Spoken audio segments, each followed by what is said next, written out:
Ponto de cultura. O Brasil de baixo para cima.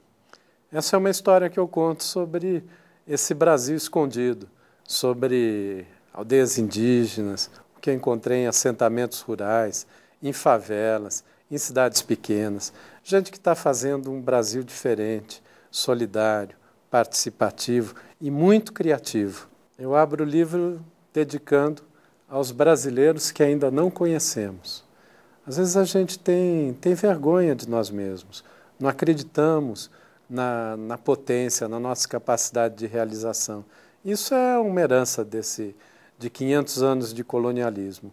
Mas o Brasil encanta o mundo exatamente porque, por baixo, surge uma outra forma de solidariedade, de sobrevivência da sociedade, dos grupos, das pessoas. Apresento o que é ponto de cultura a partir de uma experiência que eu vi e vivi em Araçuaí, no Vale do Jequitinhonha, e faço isso misturado com uma música do Fernando Brant, cantada pelo Milton Nascimento. Até apresentei a intervenção que fiz para eles e eles deram autorização para que eu pudesse fazer.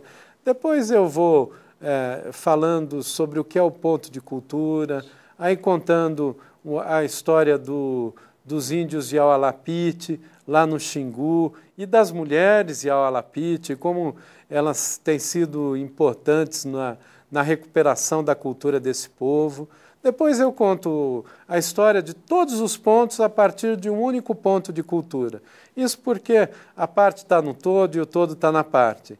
É o capítulo Vista para o Mar, em que eu falo do ponto de cultura do Pirambu, numa favela em Fortaleza. Então eu tento contar essa história, apresentar conceitos, a teoria dos pontos de cultura, do programa Cultura Viva, essa ideia da potência humana enquanto uma alavanca de transformações sociais, mas uma potência que deve acontecer associada ao afeto, e apresento o livro com referências teóricas, filosóficas, mas também com muita liberdade poética.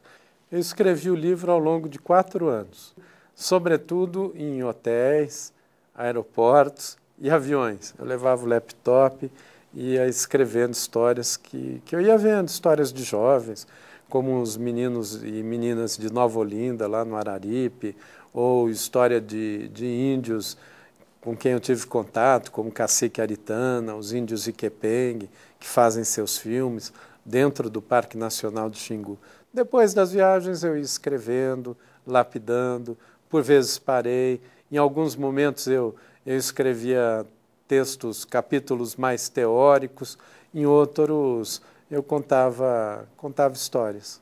Eu acredito mesmo que o povo brasileiro tem capacidade de transformar a sua realidade. Eu vejo que isso é feito com muita generosidade. E eu diria que a grande contribuição do ponto de cultura é exatamente essa, é mostrar o Brasil para nós mesmos e fazer isso a partir do ponto de vista de quem faz, não com olhar externo, mas a partir daquele grupo que está, às vezes, ali numa pequena cidade ou numa favela e que desenvolve um trabalho absolutamente surpreendente. É um outro Brasil que está brotando com muita força, mas que não é mostrado pela mídia, não é mostrado pelos grandes meios de comunicação ou pela grande política, entre aspas, mas que no dia a dia realmente vai fazer a diferença.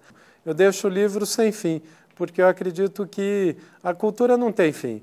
E faço um convite para que as pessoas também escrevam as suas histórias. Esse Brasil, de baixo para cima, ele tem que ser partilhado, porque, como diz aquela ciranda do Capiba, cantada pela Lia de Itamaracá, esta ciranda não é minha só, ela é de todos nós, ela é de todos nós.